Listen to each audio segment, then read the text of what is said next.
if you also, because something else I saw this week, if you get a chance, the new Looney Tunes movie, it's pretty good.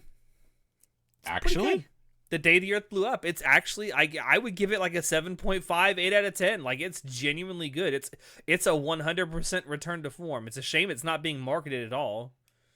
yeah, I haven't seen like outside of you talking about it. I literally haven't seen anything Look, anyone talk about it. I thought to myself, if I'm gonna bitch about the fact that they didn't release Coyote versus Acme, I gotta at least go see this one.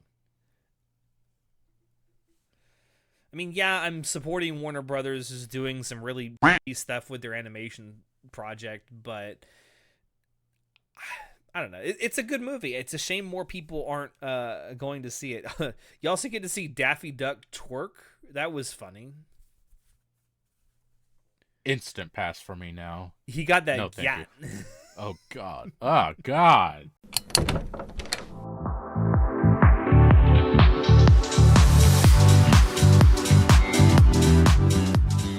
Hello, everyone, and welcome to Anime Club After Dark, the podcast that delves into all things anime, manga, and otaku culture related. I'm your host, Alex, but you can call me Senpai.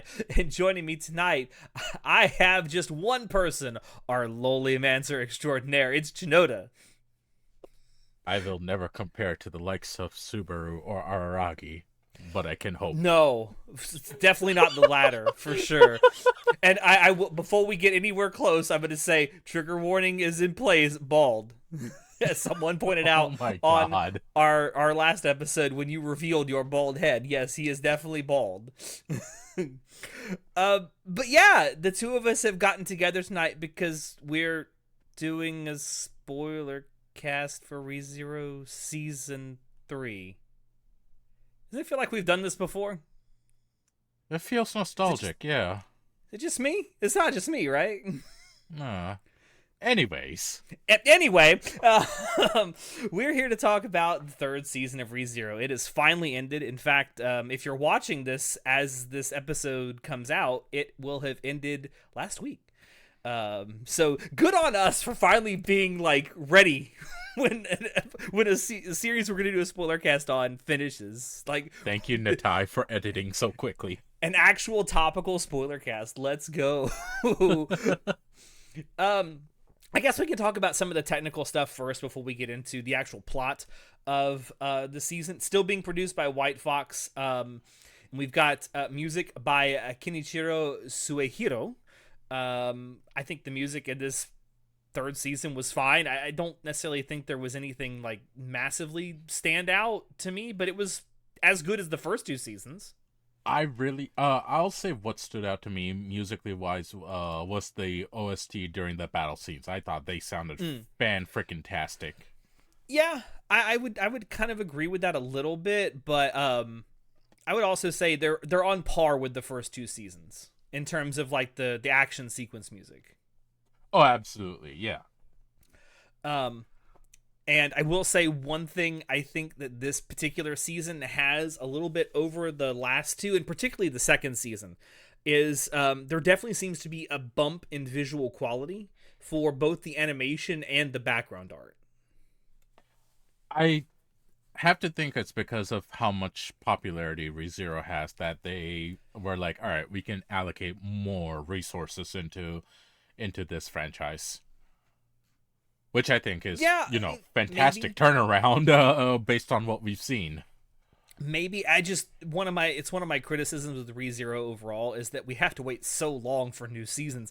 I forget what happened in the previous season. Yeah. Like the last It's season ended literally in 2021? I think, yeah. It's been 4 years. It has been 4 years. Let me double check that real quick. Because I know the second season was divided into two parts. It was split core. Yeah, the part 2 of season 2 ended March 24th, 2021. So, yeah, it's been 4 years since the end of the second season, and it's been nearly 10 years since we've gotten the first season. So, yeah, we've had to wait 4 to 5 years in between these seasons, and it weighs on me. It weighs on me because I can't remember stuff that far back. I'm old. Shut up. Yeah, I gotta go back and like reread So synopsis or I'm not straight the up only one, watch. right? You had to go No, reread no. a plot synopsis for the first 2 seasons, right? Like the majority of stuff that happened, I remember. Like the especially the big things that happened, I remember. But like the smaller Hmm. things, I'm like, oh yeah, that did happen. Yeah, it's been 4 fucking years, and I've watched Yeah. so much stuff. Like, what do you I mean, expect? this should come without saying that even though this is a spoiler cast for season 3, we might also spoil stuff from the first 2 seasons. So that should go without saying. Yeah, big spoiler cast incoming. So like, if you haven't I watched don't know. 1, 2, or Big. 3, like, why are you here? Big might be an understatement or overstatement because this is probably the season with the least amount of shit that's happened. Um, but yeah, so I guess also we can talk about the OP and the ED. Um, the OP was reweave by Konami Suzuki. Konami Suzuki also did the first OP in ReZero's first season, I believe, which was uh, Redo. yes, yes, and he's worked on other She stuff. She was it she? Konami Oh, I might Suzuki have is a woman. I might have looked at the wrong profile. Oops. Uh, she has worked on the other seasons as well. Yeah, and excellent stuff. Like keeping very much in theme and everything. So I really appreciate it. I did like this OP, but I will say the first OP that Konami Suzuki did, I think I preferred more. Like Ritu is pretty good. Yeah, I agree. Like Unfortunately, visually, I think visually it's a better OP, and I think that like the music is also better than this. Not to say that this is bad or that the visuals in this are bad. I kind of felt the visuals in this. Granted, we don't get to, in typical ReZero fashion, we don't get to see the OP or ED very often. Um, but I think that for what it was kind of safe. Like the visuals just seemed kind of safe and generic, I guess, for lack of a better term. I think because again, it's a matter of resources Hmm. and allocation. I think they're like, all right, just OP and ED, don't put too much into it. Like, Hmm. let the show speak for itself. You know. Yeah, I mean, perhaps. And then I kind of the same with the ED. ED is Nox Lux by Myth and Royd. We don't Fucking get to see Myth and it. Roy, let's fucking We don't go. get to I see that got very so often. hyped. This is a rare instance in anime where I 100% prefer the ED over the OP. Doesn't happen often, but like when it does, oh my I mean, god. listen. It is hard to complain about anything that Myth and Royd does. I love Myth and Royd. I love Banger everything after that they banger. do. Yeah. They do banger after banger for whether they're doing an OP or an ED. It doesn't matter. They do bangers, and like this Nox Lux is no exception. I think that the music is great. I think that the visuals ED wise are, definitely more than acceptable. Um I also like that little, like, I don't know if it was a synth or some kind of like very spooky sounding electronic sound that starts up the song. I really like that. I have no idea what the hell that is, but it sounds so cool. I don't know if that was done with a synth or it was done with some kind of like really weird like digital editing or whatever, but it's spooky and like I like it. It makes me feel like something bad's about to happen, which it's ReZero. Something bad is about to happen. Always. We also got like a surprise ED in episode 7 with Rie Takahashi, who's the voice actress for Amelia, actually singing us a song. That was nice. Oh my god. I wasn't expecting that, but like I was about to hit skip on the episode that day because I had something else to do, but then like the singing started and I was just like, hold the fuck on. This isn't Nox. Like what's going on? And as I was listening, I'm like, This is Rie? not Myth and What are you Royd. doing? Like This is what? not this is not Myth and Royd at all. But holy um, shit, it sounded beautiful. I'm a little bit sad we only heard it once, but like at the same time, because we only heard it once, it such a good placement. yeah, I liked it. It's a shame we only got to see it once, but again, EDs are and OPs true also with ReZero are really not why we're here. Maybe I'm alone in this. Maybe I'm the bad guy. But while I was watching this season, I did not actually watch the OP or ED any time that it came on. I skipped it every single time. Wow. Now, I want to preface, I do this a lot for stuff that I know we're going to do spoiler casts on because I want to experience them separate from the episodes. So I go on like YouTube and find like where they've been officially posted, like usually by Crunchyroll or High Dive or whatever. And I watch them that way because I feel like if I'm going to judge it, I need to judge it away from the emotions I have for the episode. I guess I could understand that. For me, Maybe I'm weird for doing that. I don't know. No, I mean everyone does it their own way. For me personally, most of the time I'm skipping OPs and EDs anyway. Like, for me, unless something catches me hardcore, like I will listen to it once. I've like listen and watch it once, and then like every other, like every single other episode, I'll just skip. Like I'm like, Yeah. I have only so much time. Like, let me save some time by skipping the OP and ED. I mean, I also do that a lot for stuff that I know we're going to do spoiler casts or reviews on because I try to watch them or rewatch them the same week we record these episodes. And it's like, I got shit to do. Get me through this right now. I got shit to do. Look, that minute to 3 minutes makes a difference. Yeah. I can't think of anything like super technical that I really wanted to talk about besides these things for this third season, unless you did. I will say the background art this season especially was fan-freaking-tastic. The architecture of the city this plays in, what was the city name? Pristella. Pristella. Yeah, thank you. Pristella was absolutely gorgeous. I genuinely love the architecture of the city. Yeah, go ahead. I want to point out to our viewers who never see this, in our show notes doc, you originally misspelled this as Priscilla. And it's like, no, that's a character. God damn that's a character, not a city. I was intentionally looking at Pristella, the city name, as I was writing it down. And you wrote down Priscilla. I probably saw Priscilla's name, or it autocorrected because I've written down Priscilla before.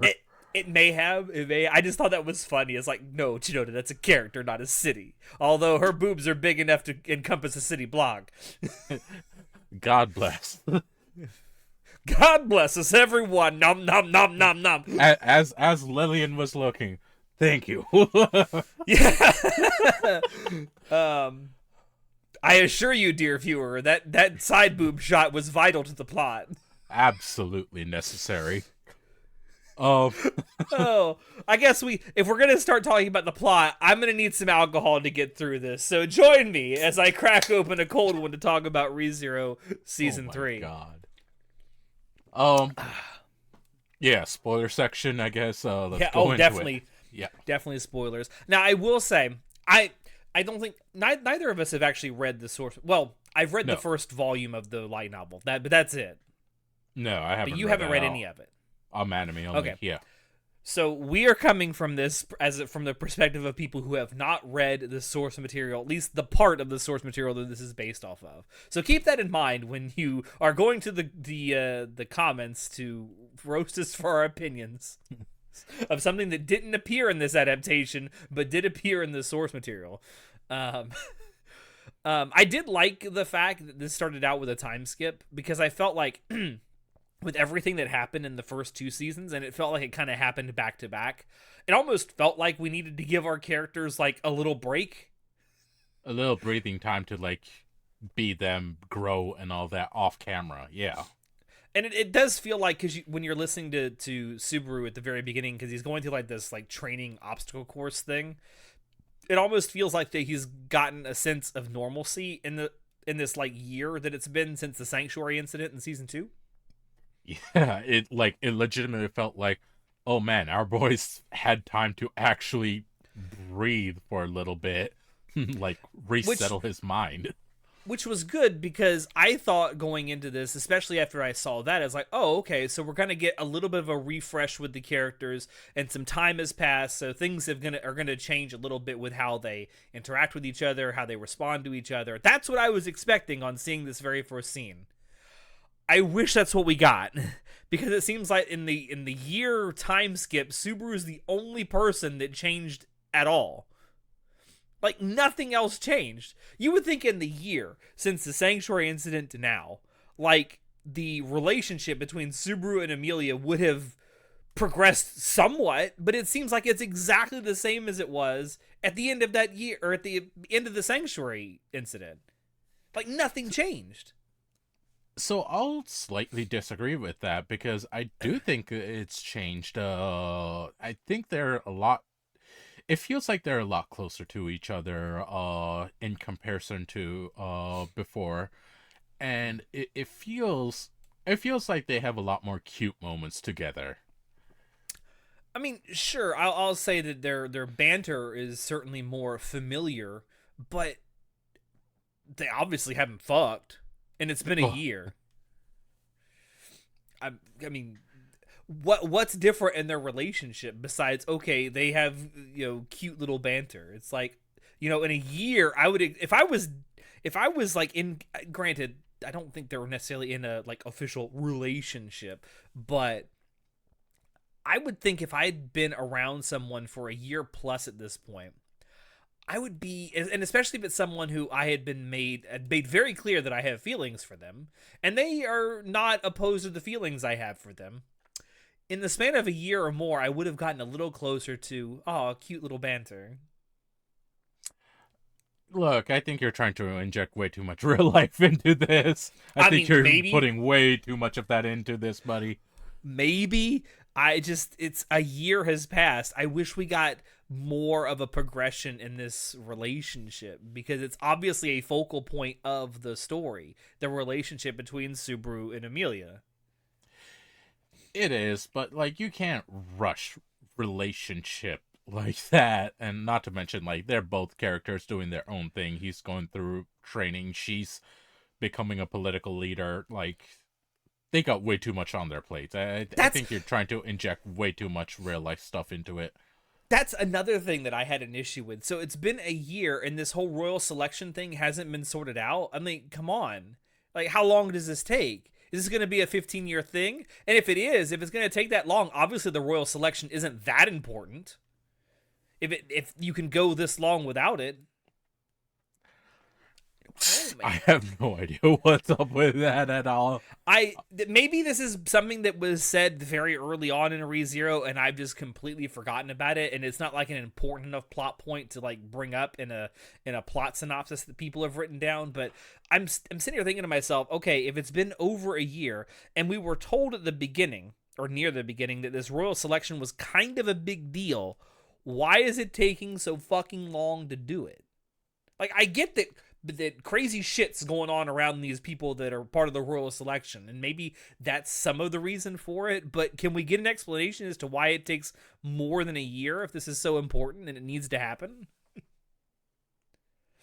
I don't know. Buddy, I actually kind of agree with that. Like, yeah, It's no, they it's should.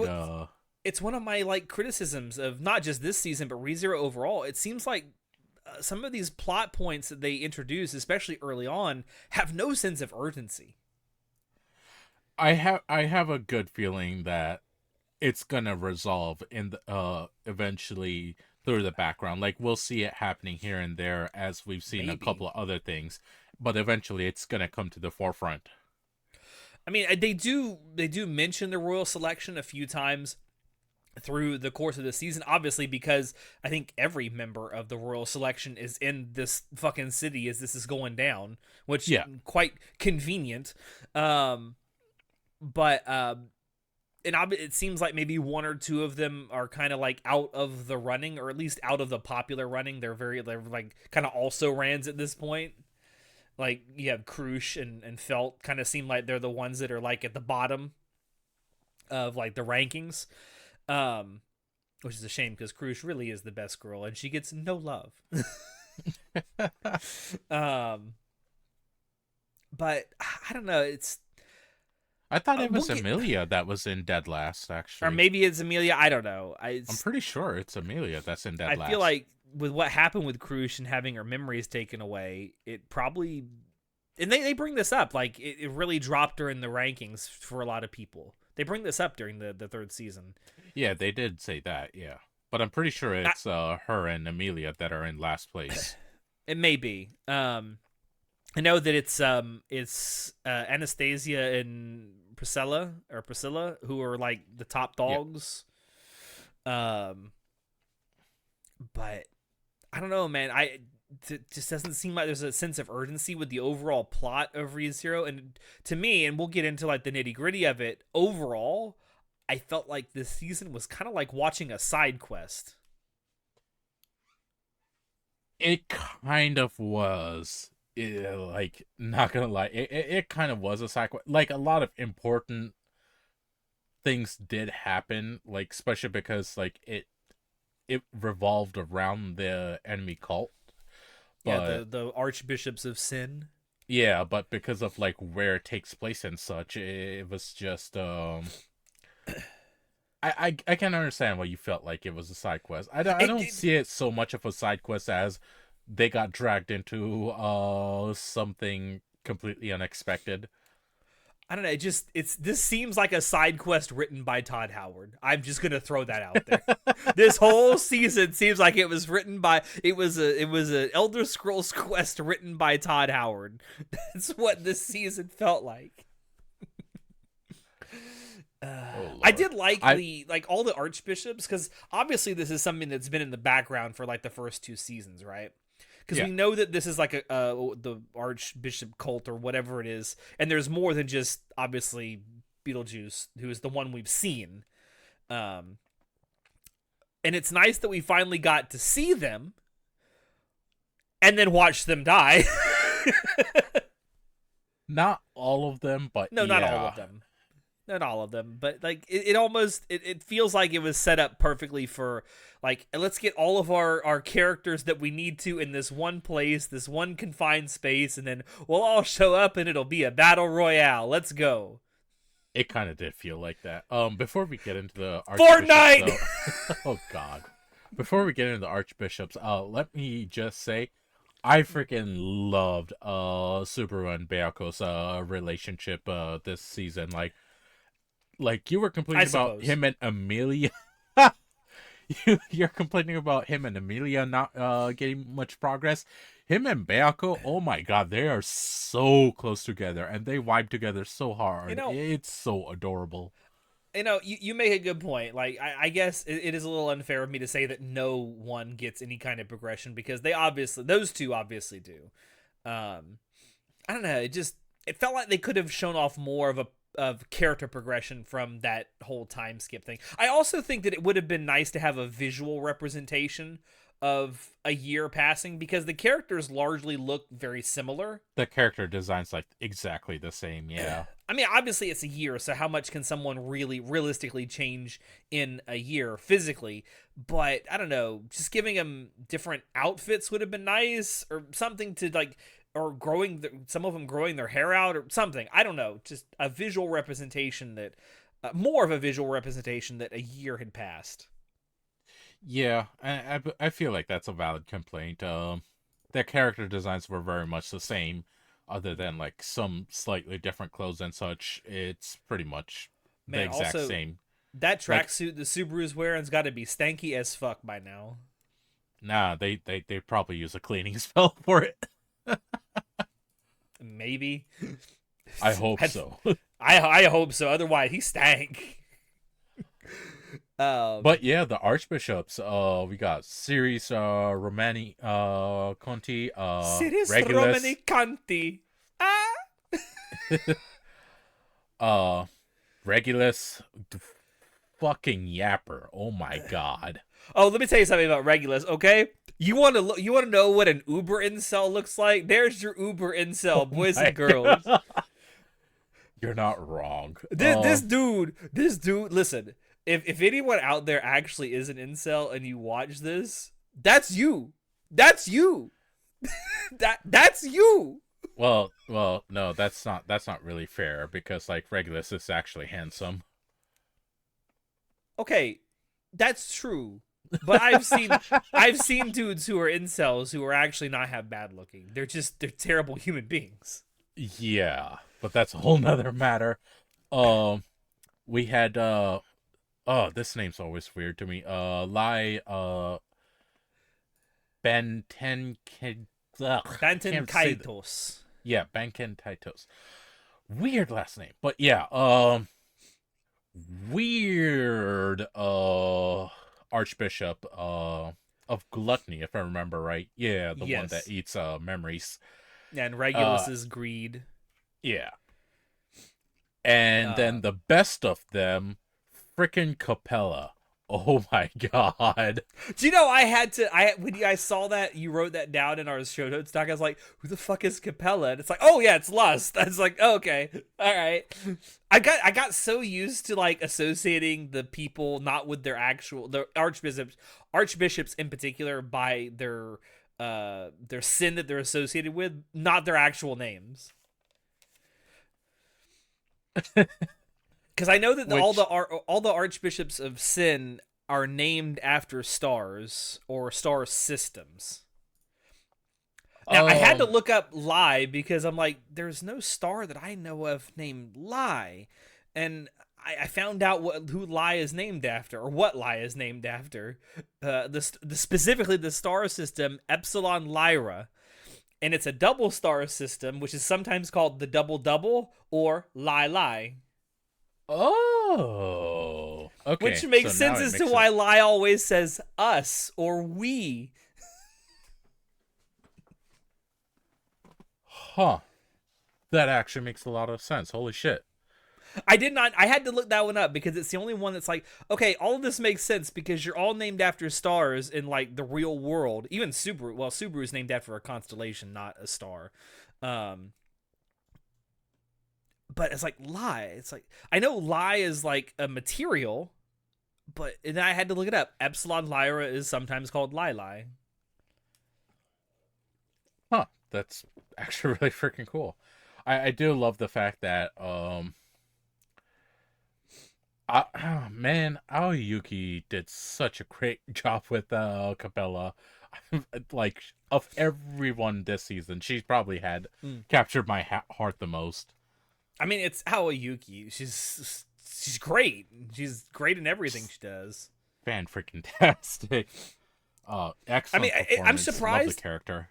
I'm surprised that they didn't get Aoyuki to actually voice like. I mean, obviously she's kind of the main villain in this particular arc, but a main character in ReZero overall. You know. Who knows? Maybe in the future, considering how much of a cast there is. I mean, yeah, that's another thing with ReZero. God, the cast is massive, and of course they add to it um, this season. Yeah, I actually had to. I don't. Beginning of the season, I had to pause several times just to be like, "Wait, who Do I is know this? you? How are they related?" Do I know you? It's been a while. I just had to remember like a bunch of names and like who they are and who they're related to, just all that type of thing. Yeah. It Um, is nice when they color code some of the characters, though. Like, I know who all the Astras are because they all have red hair.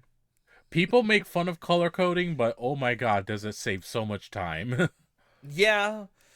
Um, Also, can we talk about Al for a second? Because I feel like Al was a huge missed opportunity with the story. I don't know where the story is going because I haven't read the source material past the first volume, but I thought there's that scene like midway through or nearly midway through this season where Al splits up from the rest of the group. He says, "I got to go take care of something." I'm like, "Oh my god, he's going to betray all of them." And you know what? It's hinted at that he's actually the one that opened the waterway I don't think it's hinted in the at. city. I think it's him. I 100% think it was him that did it.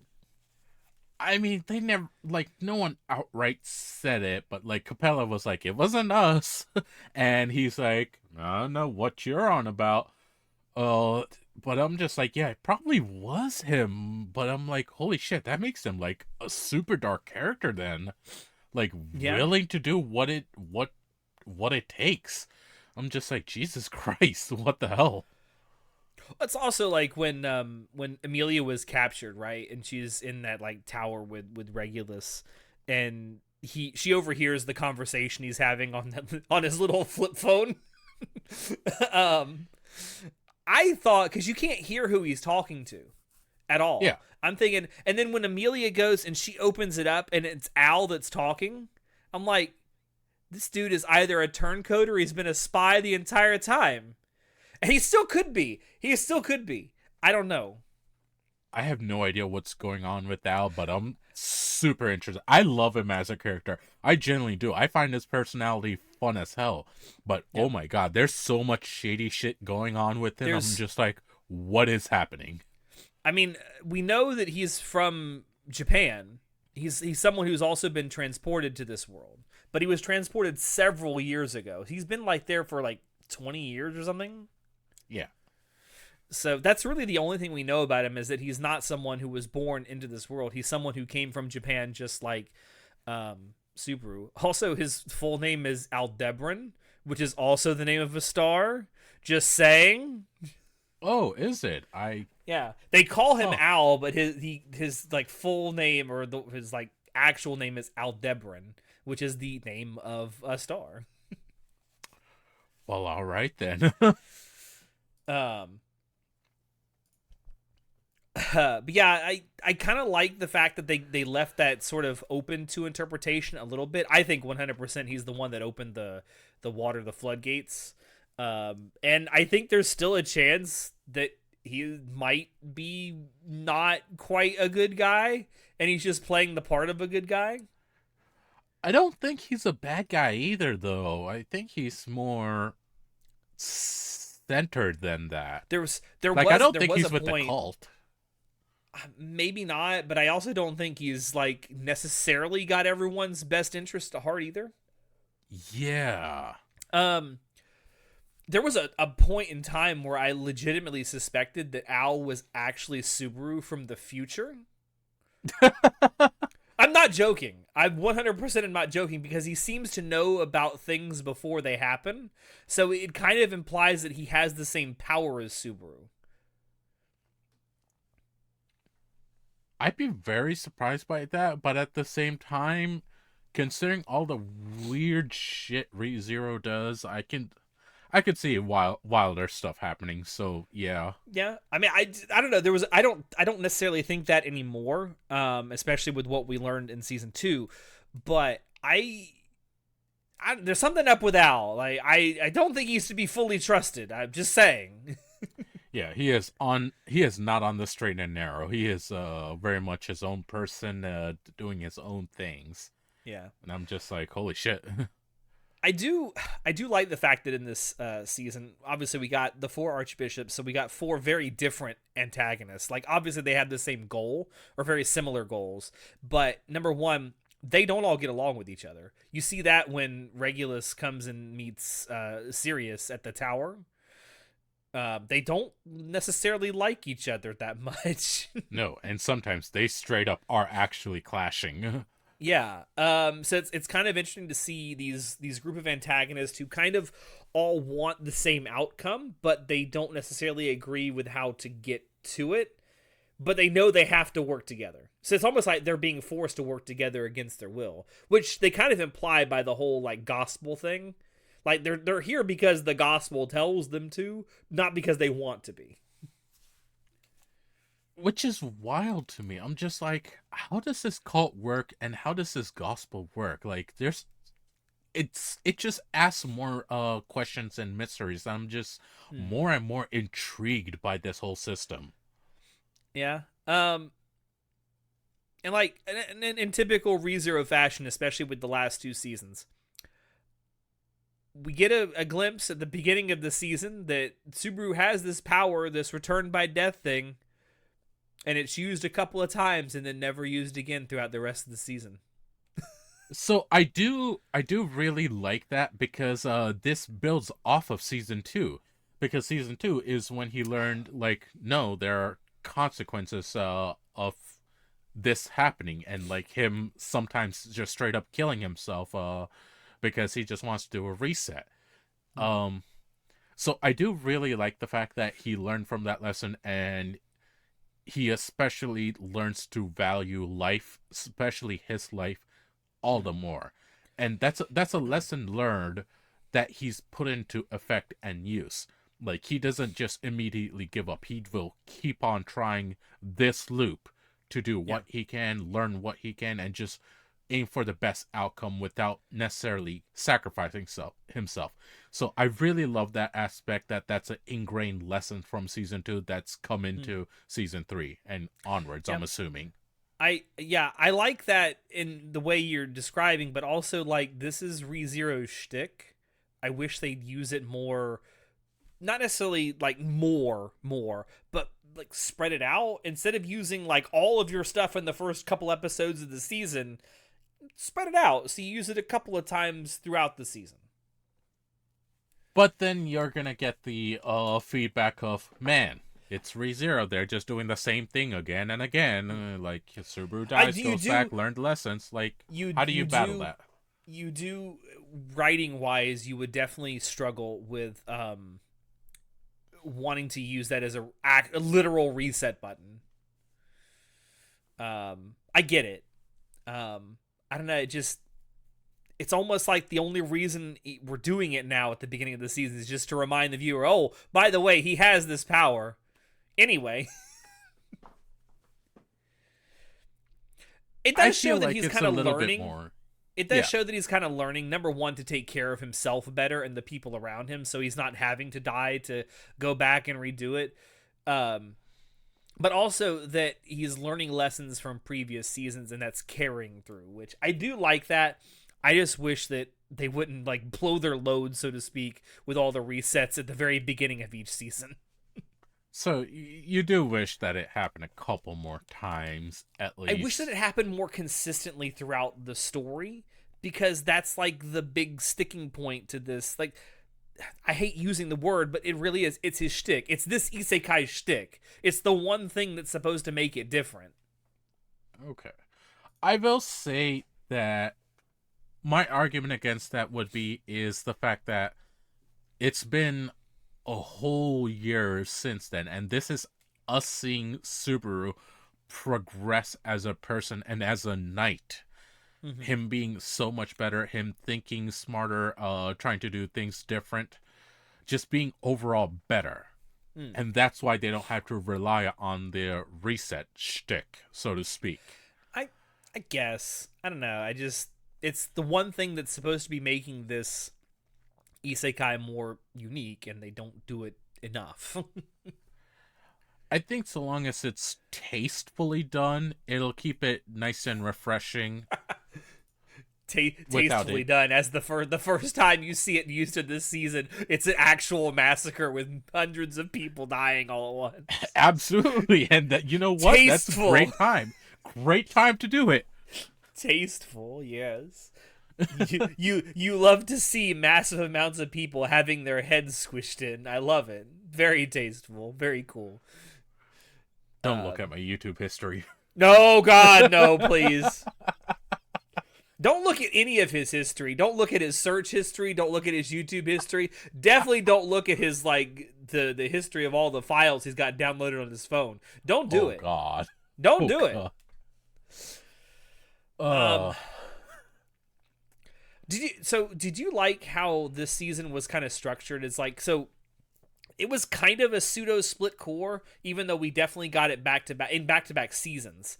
Because the first 8 episodes of this season came out during the fall of 2024, and then we yeah. had like a several week break, and then we got in the winter of 2025 we got the last 8 episodes, which was, I guess, divided into two arcs: attack versus counterattack. Yeah, and you know what? I was questioning a little bit why they did it like that, but I have Mm, no complaints. After watching it, I don't mind at all. I thought the quality was consistent, mm.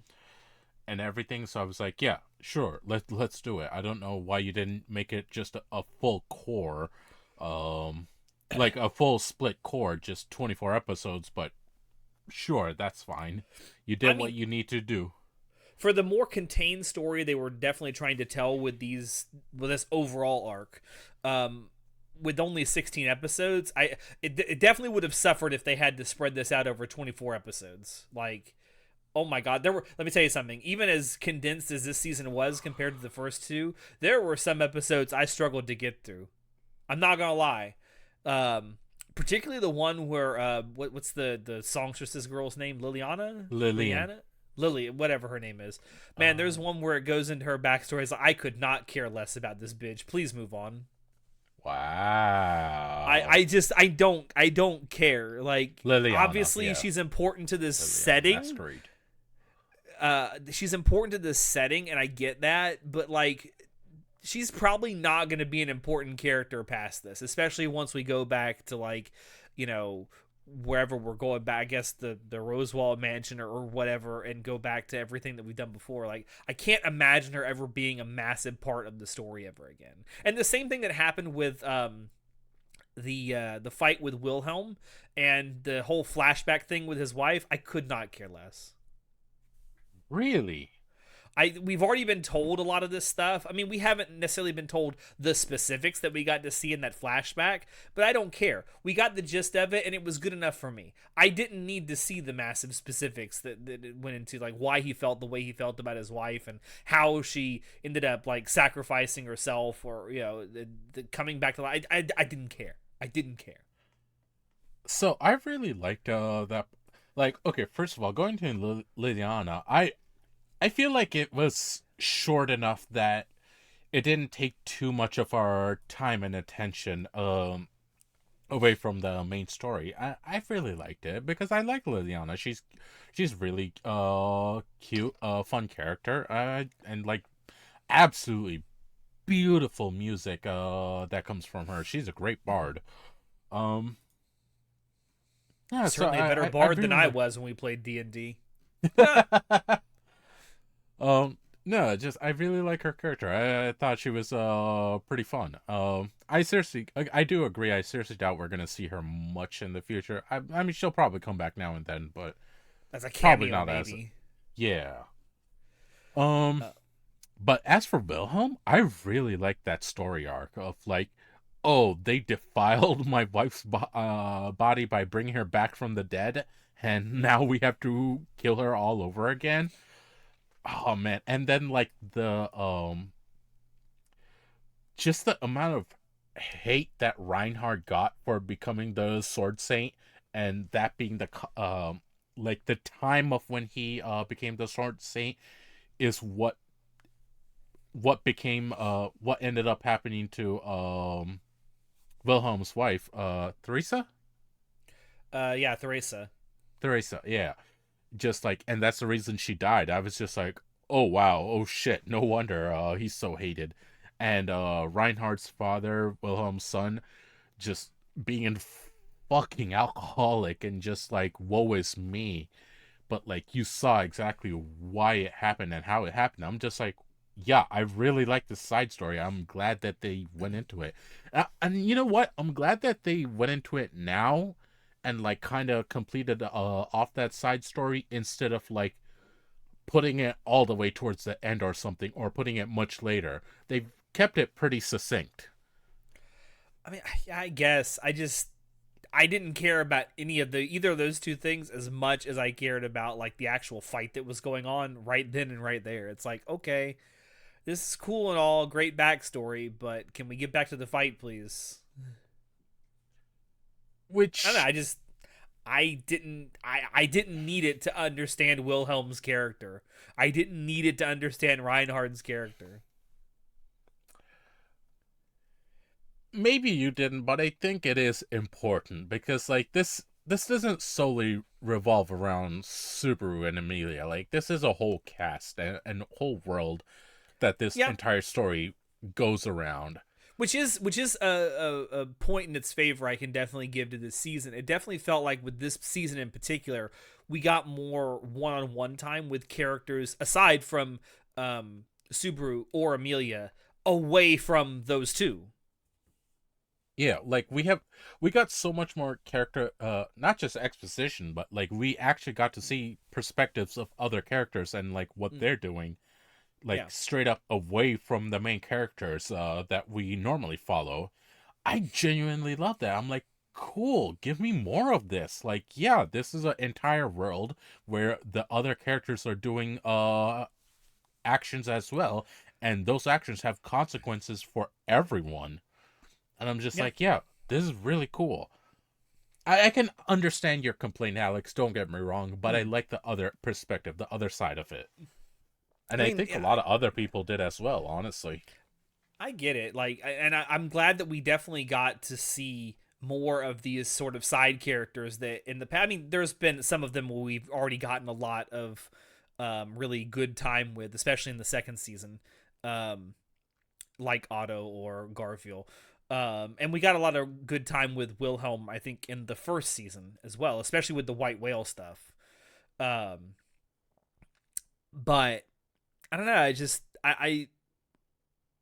I didn't really care. It's really weird to say because it's like on the one hand, I really like the fact that we got more one-on-one time with some of these characters as an audience, as a member of the audience. But at the same time, it's like, okay, we're in the middle of a fight. Can we please like get back to the important thing going on here? I don't know. It's It's a very valid complaint, nitpicky. I It's a guess. nitpicky complaint, perhaps, but I don't know. It just I wanted more and less at the same time. I guess maybe I am like Regulus. Maybe I am just greedy. True Archbishop right here, folks. Yeah. um, Archbishop of alcohol. there you go. Inebriation. I guess that So, would be gluttony, wouldn't it? oh yeah. I I liked it. I don't know what else to tell you. I just really liked it, and if you didn't, like, you just I didn't. will say, good on this plot point for giving us a reason why we can just indiscriminately flatten the architecture of this city without having to worry about collateral damage. Because everyone was in the shelters, so it doesn't matter how many buildings we destroy, baby. Which was cool, and like they went down on that. I mean, they like really messed up the city when they with how much action they did, and I was like, this is cool, this is fun, this is how you do proper city structure building, and then just flattening it as with the characters you have. I do like how they also implied that the person who like I don't know if it's the person who founded the city or who started building the city that they're in may have also been someone from Subaru's world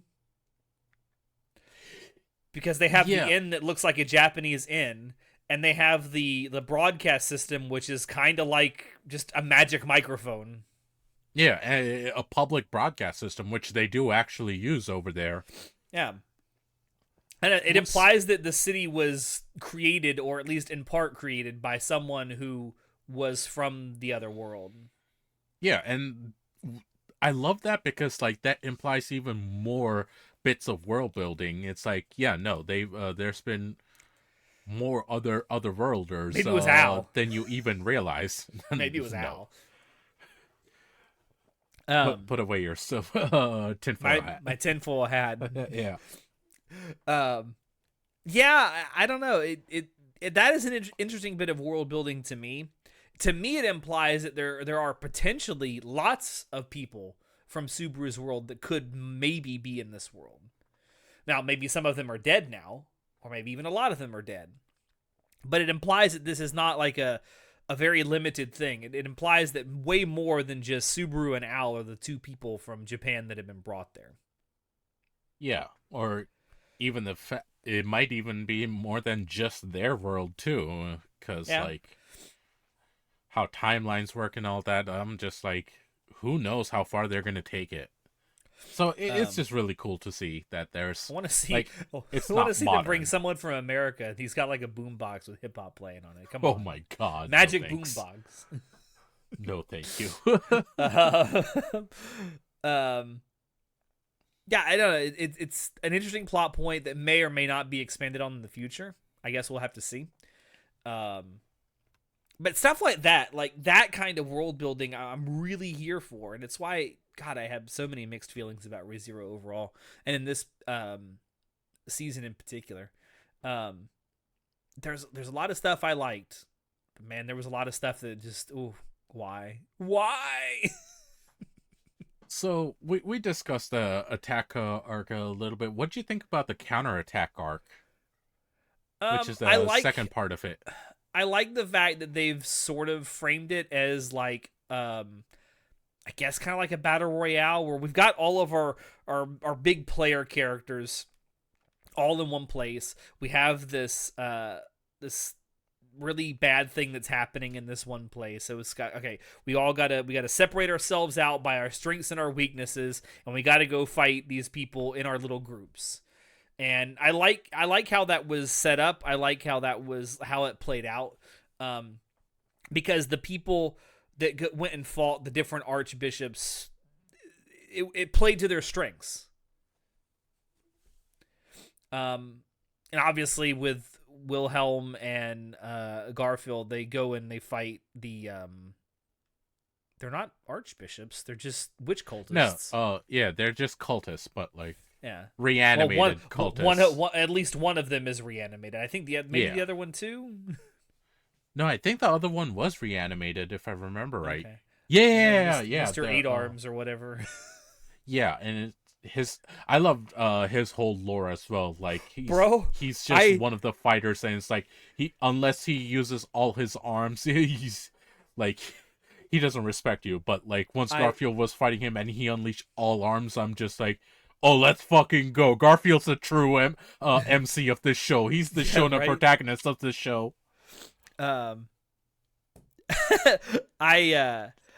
I thought it was funny when I saw his character design for the first time, especially without like the definitely not KKK robes that he was wearing, for sure, guys. I just listen. If those robes were white, I would have a lot of questions. I'm just saying. It's a good thing they weren't, because that would have been not so good. But no, when they took that robe off and you actually see what he looks like underneath it, I'm thinking to myself, did you come from Demon Slayer? Because you look like you'd fit right in. Oh my God. A little bit, I'm not gonna lie, but no. Thank God, no. I will say, I like his design though a lot. Oh yeah, no, fantastic. Look cool as shit. I'm just like, I wish we got to know about his people, because like that they look cool. Don't worry, 5 seasons from now, I'm sure we will.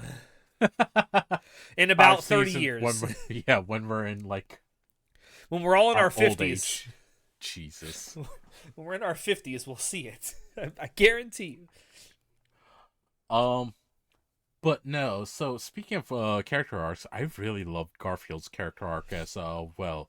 Like, we find his mother, of all people, out of nowhere, and she's been alive and well in this city. She has 2 more kids now, and Garfield has so much mixed emotions about that. I'm like, oh, my poor baby. My poor baby. Gorgeous tiger. Gorgeous tiger!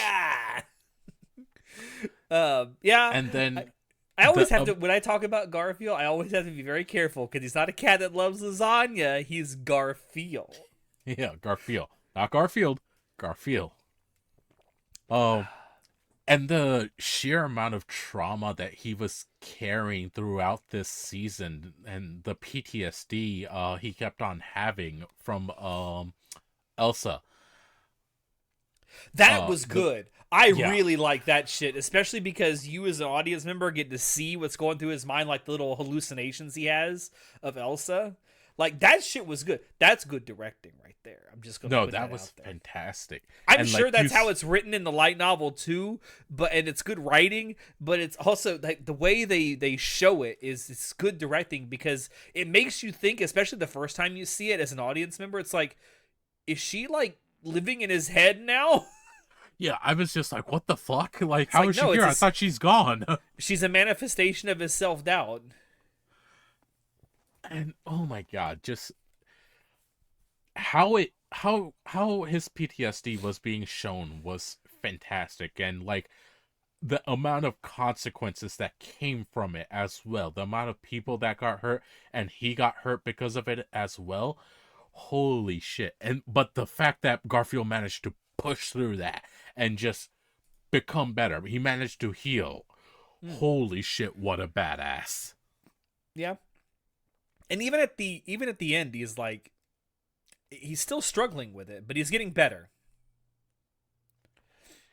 Yeah, and I'm just like, I love Garfield. I genuinely love Garfield. Like, he's the true MC of this show.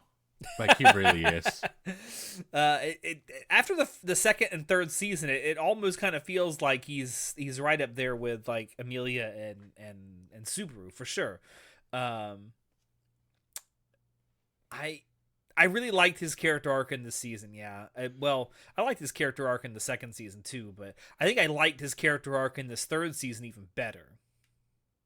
Yeah, and you know what? I'm extremely looking forward to him telling his sister that their mother is still alive and where she is and all that, and the fact that they have two new siblings. So I hope they show that to us, because like I want to see her reaction as well, and like just see what happens with this whole family. Yeah. Um. It's just one of those side stories that's inconsequential, but I care about. Oh, I don't. I think by the end of ReZero, it's not going to be inconsequential. I think it's. I was about to say reconsequential. Jesus Christ. You don't have to put re in front of everything just because we're talking about ReZero. Um, I'll tell you another little arc that I liked, and it's kind of a small arc, but I mean, obviously we know from previous seasons that there's something between Felix and Crush. Like it's more than admiration, shall we say?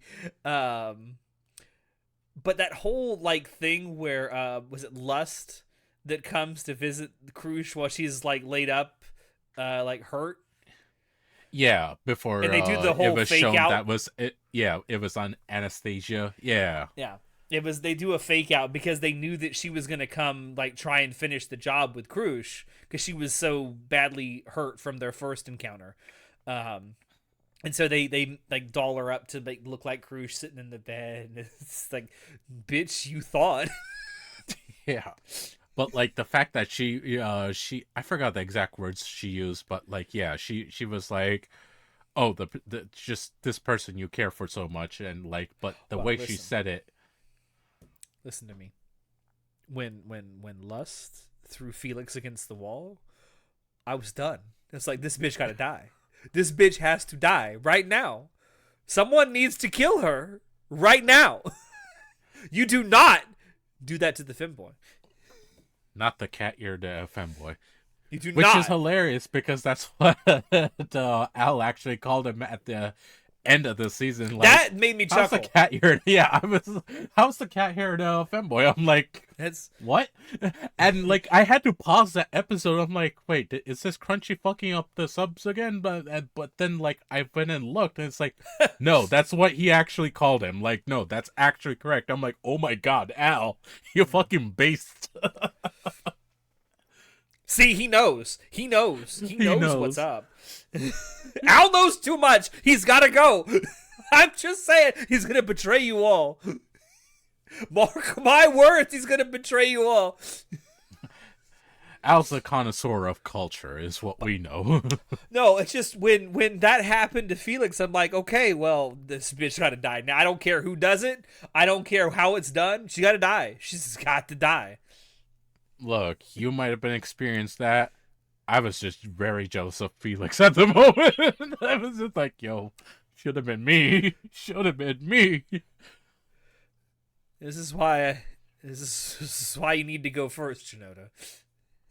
I agree. I fully agree on that. I like me that the little batshit crazy. I like that little setup that they had there. That was really good. It's like, it's just, there's things to like about this season, man. There's a lot to like about this season. I really do think that, and like just how everything went overall, especially during the counterattack arc where we see like just so much popping off and actual fight scenes. So much cool shit. Like, and the fights. Oh my god. The fights this season were amazing. Yeah. And we got to see fucking Based Otto being such a goddamn badass. Again. And I'm just like, holy shit. Being Otto is suffering in this world because no one remembers him. First of all, no one remembers his name, which actually came in handy during the fight with Gluttony. But also, dude puts his neck out on the line for his friends, gets laid up in the second season, and gets his knees blown out in the third. What the fuck? Can my boy... It wasn't his knees, it was his shins that got torn off. Well, whatever, the dude can't walk, but the point is, can my boy catch a break? And not busted legs. Please, he is such a good boy. Can he get through one season without getting hurt? Please. Being Otto is suffering. People want to talk about being Subaru is suffering. Being Otto is really suffering because you get all of that, plus no one remembers who you are? Fuck that. Legitimately bullshit.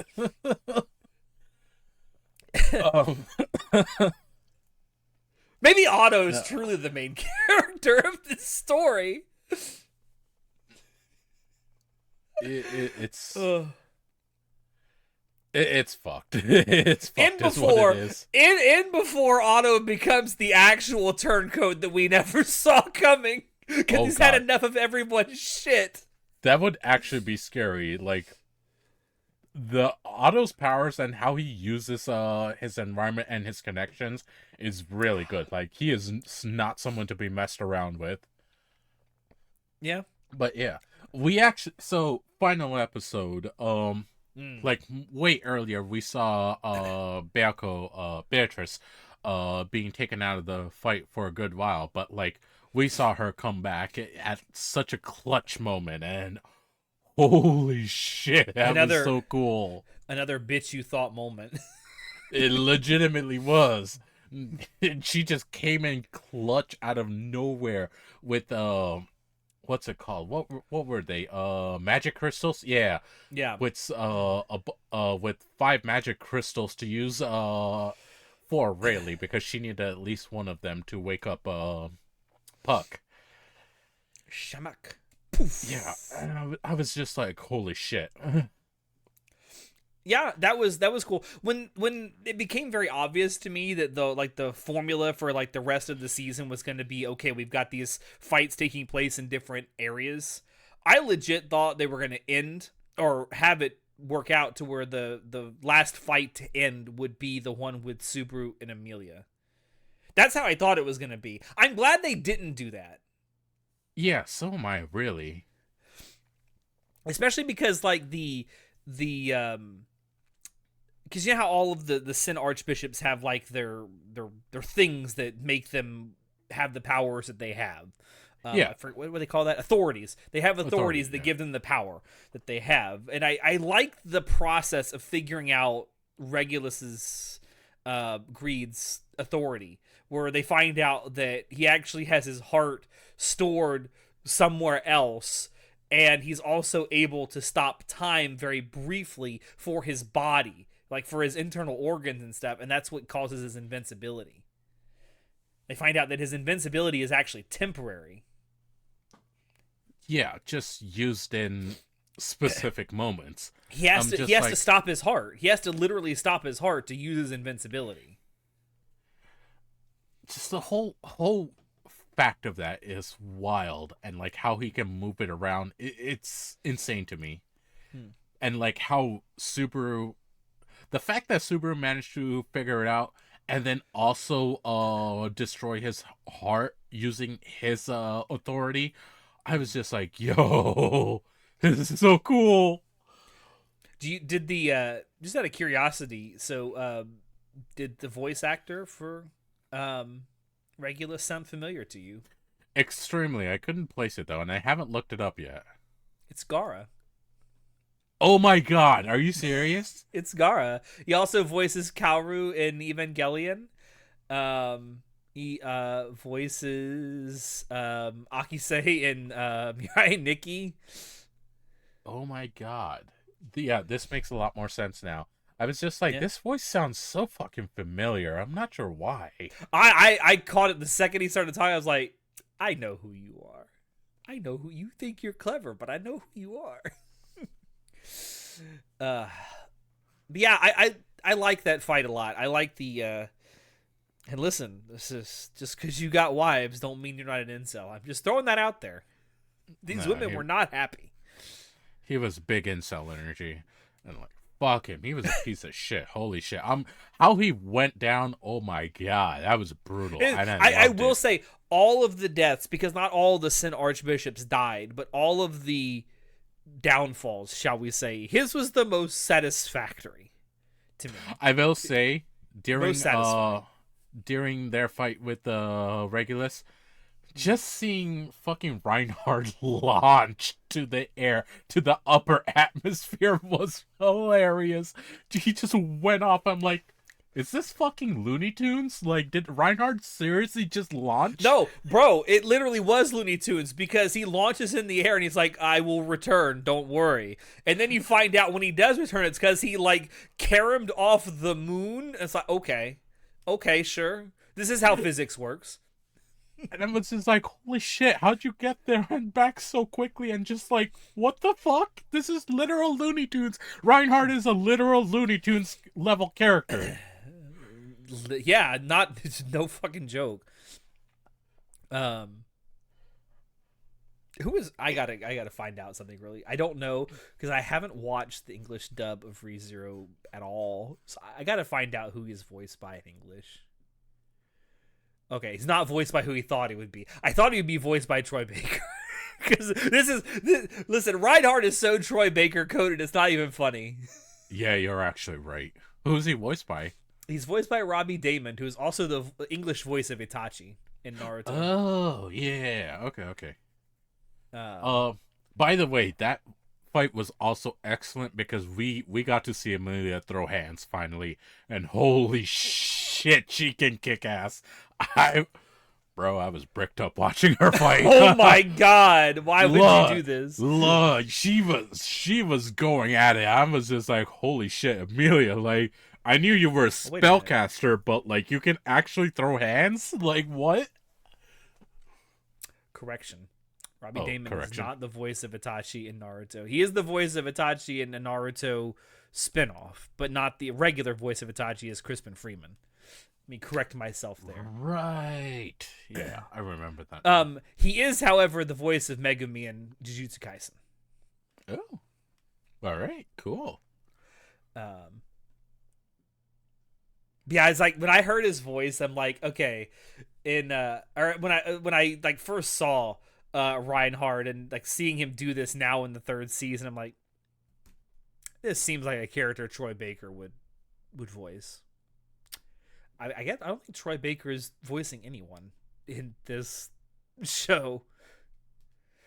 Not that I'm complaining. I'm just saying this particular character seems custom coded to him. So what did you think about the fact that Emilia was finally throwing hands, Alex? Oh, I love to see it. I mean, she's obviously not the damsel in distress anymore, particularly not the damsel in distress that that Subaru makes her out to be sometimes, which is kind of a contentious thing between them. Like, she's like, sometimes she has to stop him and say, let me do this. Bitch, you don't have to always protect me. Sometimes I can do this myself. Yeah, and like, we see her do so much more, and I think part of it is because Puck isn't there anymore. Yeah, she can't rely on Puck. Yeah, but like, because of that, she's come into her own so much more, and it's wonderful to see. And I'd like to point out that she doesn't have Rim or Ram. Yeah, like, this is her solely standing up by herself. Yeah, the only person really, I mean, I guess if you want to say Garfield and Otto would also probably step up for her as well, but in that particular fight, the only other person that's there is Subaru.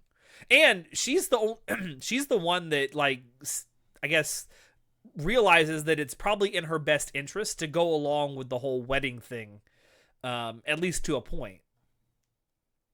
Yeah, She realizes that. Like, she's smart too. Like, that's the other thing. She's not some naive little girl. Like, no, she is. She got the brains. She's like, all right, let's play this out. See where things go.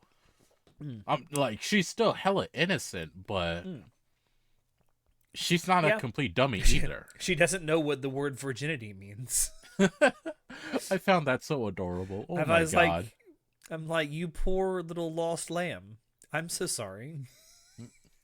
She doesn't even realize that she lost it when she held hands with Subaru. Poor girl. That's how she got pregnant. I mean, it happens to the best of us. Yeah, it does. I do want to like get to the. Obviously, we were talking about the last episode before. We get to the end, and obviously, we got our heroes are mostly successful, right? We got was it Regulus dies. One of the two gluttonies dies because we find out that they really are a pair. Yeah, a pair. One of them looks like an actual drag queen, which I thought was hysterically funny. Or at least whatever that outfit look design was that we saw after the one got killed. Capella managed to escape. I love Capella's Capella's powers and like how gory it is. And Sirius got captured. So really only two of the archbishops got killed. One got captured, one got away. So I'm curious what's going to happen when they have a captured archbishop, if she's going to find a way to escape, or if she's going to like actually just be killed, like interrogated and then killed. I don't know. I have a feeling she's going to manage to find a way to corrupt whoever's guarding her, and like she's going to have poison agents on the inside. Maybe it is funny to me that after they have her like locked away in some kind of a dungeon thing, and it's Subaru, Beatrice, and was it Priscilla?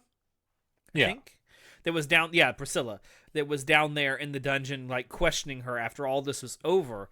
And then when they leave, it seems like Al is the one who's guarding her. I'm just saying. Yeah, like, not helping the allegations. Bro, you're never beating the allegations, Al. I'm just saying. And you're doing yourself no favors. Now, I don't know if he's actually the one that's guarding her, but it's almost implied that he is, because it's the first person they see when they leave the room, and they just, like, he's right outside the door, basically. So I don't know if that's supposed to be hinting at something, that maybe something nefarious will happen, or maybe something bad will happen with Al. I don't know. But then we kind of got our happy-ish end, where everyone survived. I mean, some people are a little worse off than others. Obviously, Otto has his fucking shins blown out. And then they ignore him. They fucking ignore him again. While he was right there. He was right there. You motherfucker. You all are terrible friends. You all are actual, like, horrible friends to this guy. Otto is the one that really needs to have, like, a heel turn. Like, this is going to be like an epic wrestling move when he, like, becomes the heel. No. I want it to happen so bad now. Like, I want to will this to happen where Otto just has enough of this shit and is like, fuck you all, I'm joining the other side. Oh, I hate it. I hate it. I can see it happening, but I hate it. Like, he's so much better than that.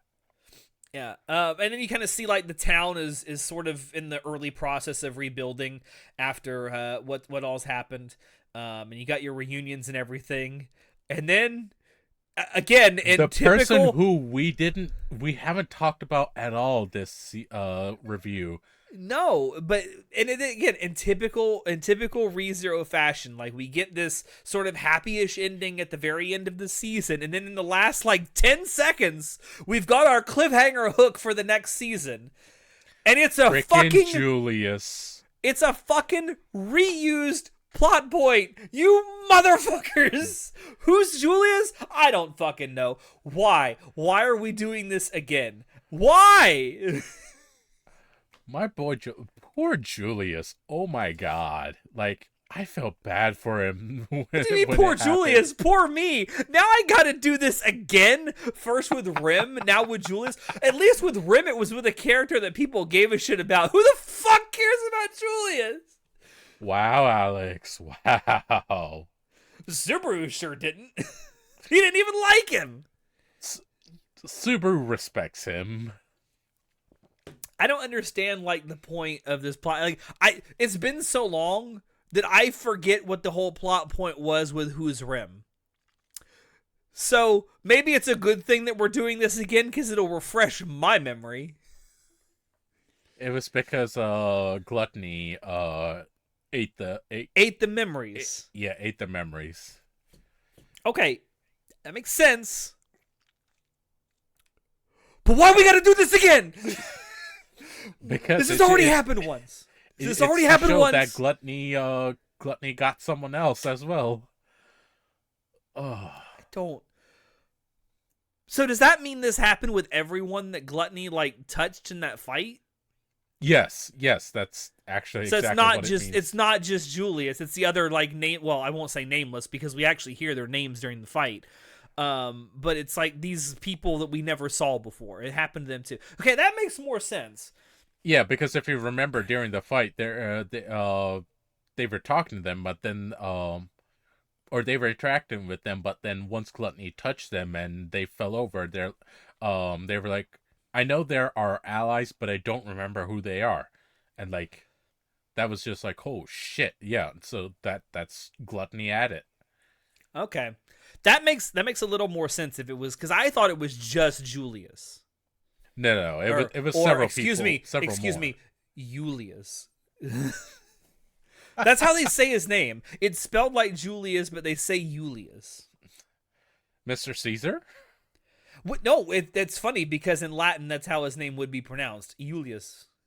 Oh, is it really? Yeah, there was no actual J letter or sound in the Latin language. They used a letter I, and it was Julius.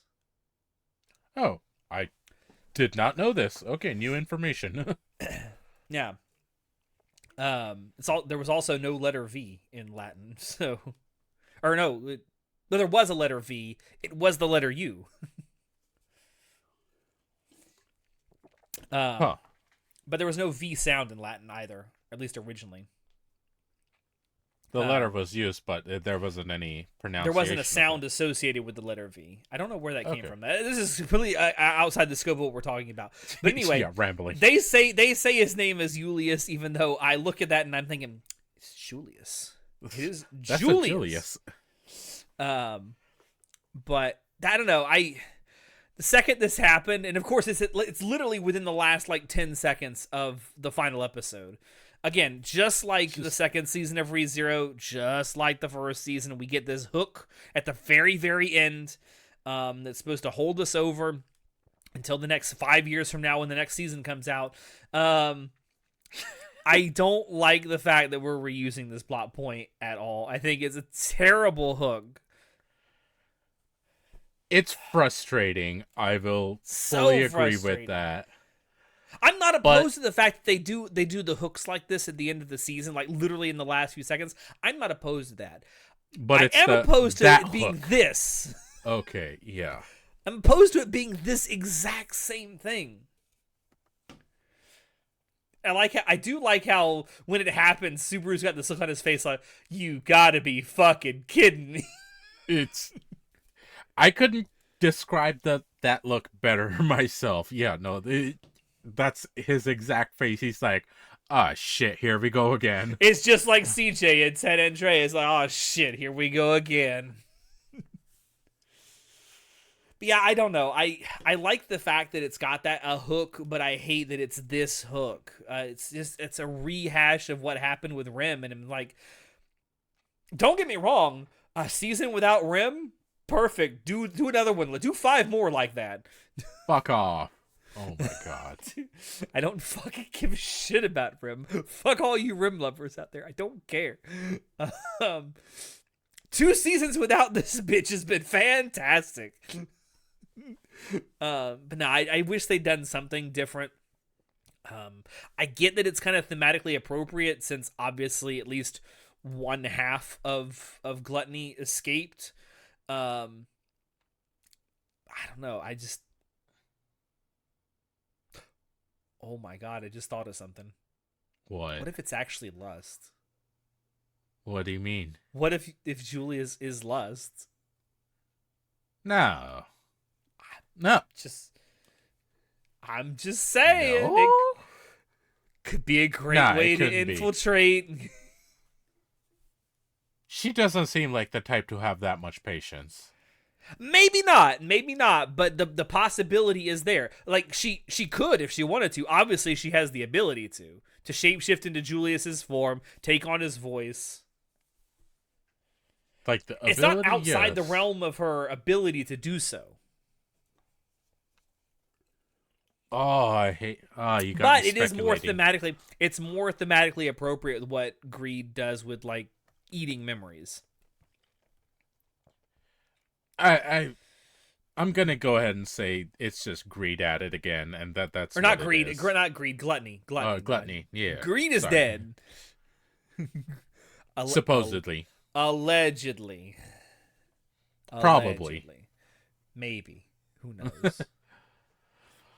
I think that's a decent. That's place about to... it. I mean, there's not really much more to say about this season. It's obviously the shortest season we've gotten so far at only 16 episodes. The other two were what, 25 and 24? Something like that, yeah.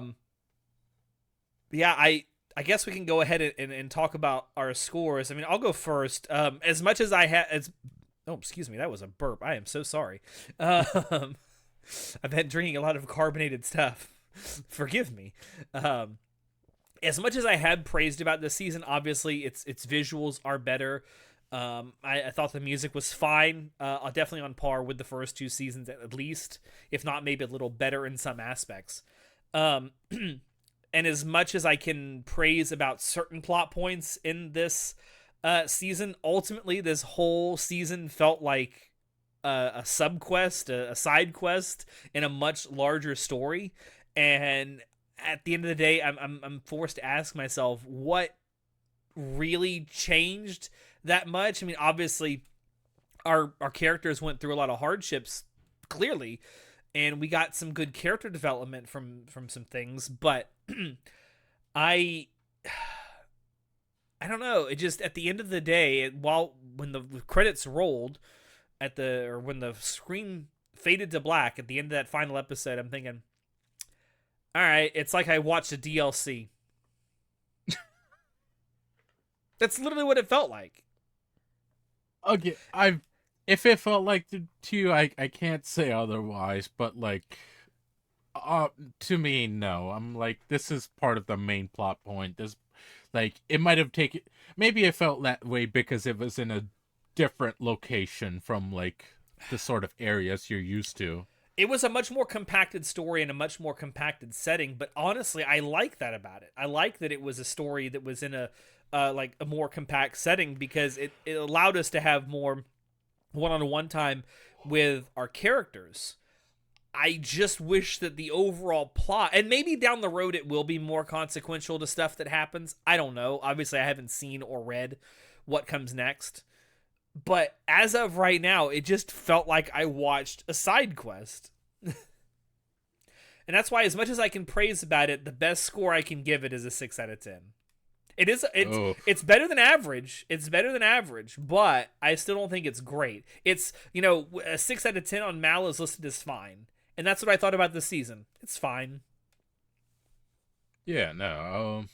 I use that same system a lot, and 6 out of 10. That's actually not bad. It's not mid, and it's not awful, but I'm far away from saying it's good or great. Yeah. So for me, personally, I really like this season, especially where it took place. I really love the setting. The story of the city I thought was pretty decent, but I was like, yeah, cool. Like, it has its background city and why it's made like that, all that. I really like the character arcs of this season. The individual character arcs, the multiple perspectives we got. I genuinely enjoyed the music and how it was placed in this season. The battles were fantastic. The character relationships, and how they evolved slightly, and like the different sides to characters that we got to hear from. I genuinely really like that. Um,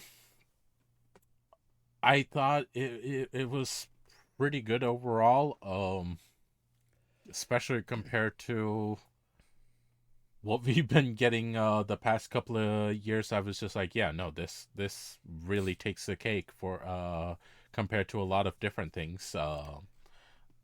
And I'm just like, yeah, it was pretty damn good. Not perfect by any means, but like Mm. I thought it stood above a lot of other things. But yeah, just because of all those reasons, I choose to give it an 8 out of 10. It definitely stood out in my mind. Okay. All right. Well, obviously we have two very different opinions on where this season kind of ranks for us. I still think it's better than a lot of isekai that come out, if that's any consolation. Oh, it's leagues better, especially compared to even the stuff that's not necessarily trashy isekai. It's still better. Yeah. Yeah. I would agree with that. Yeah, that's going to be ReZero season 3. Season 4 has been announced to be in production. As of the time of this recording. In fact, I think it was announced, I want to say 2 weeks ago as of the time of this recording. So it was before the third season ended up finishing. No, they announced it right after it finished. Oh, I'm maybe. pretty sure. Yeah. Maybe I was reading some kind of a leak somewhere a couple weeks ago and it just turned out to be true. Oh, maybe. Yeah. That may be. I either way, as of the time of this recording, it has been announced that a fourth season is in production. It doesn't. We have no clue when that's coming out. Maybe another 4 or 5 years from now. Who knows? Pain. Absolute pain, Pecco. Kill me now. But yeah, I guess we'll have to wait and see what comes of this, especially with that reveal in air quotes at the end of the final episode. I'm sure once that comes out, we'll do another spoiler cast of it when that happens. Oh hell yeah! And I'm We're gonna be super old looking men forward by to the it. time that happens, but We actually might be. God. actually might be. God help I him mean, if one of the main voice actors dies. Oh God, please don't say that. I mean, they have actually announced it, that it's in production and everything, so I'm sure it'll be a little bit quicker than this time. Maybe because that's one thing we didn't get for the last 2 seasons is we didn't get a confirmation that the next season was in production until at least 2 to 3 years later. Yeah.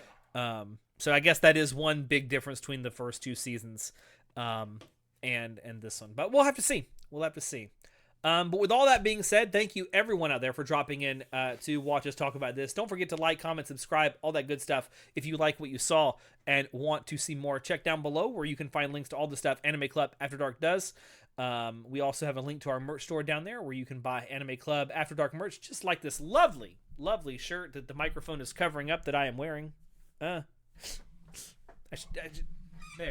Now you can see it. I just have to fucking scream.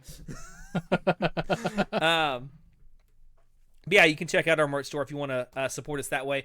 On YouTube, we do have memberships open, so if you want to support us that way, you can do. It is only $2.99 a month, and we put all the money we make there toward making the podcast better. With all that being said, I have been your host, Alex, and we will see you next time. Say goodnight, Shinoda. Goodbye. Hey, Alex. Something feel familiar about this? I don't know.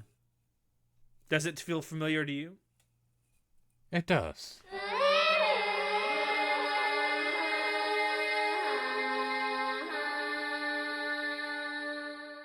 But yeah, the two of us have gotten together tonight because we're doing a spoiler cast for ReZero Season 3. Doesn't it feel like we've done this before? It feels nostalgic, yeah. Is it just me? It's not just me, right? Anyways.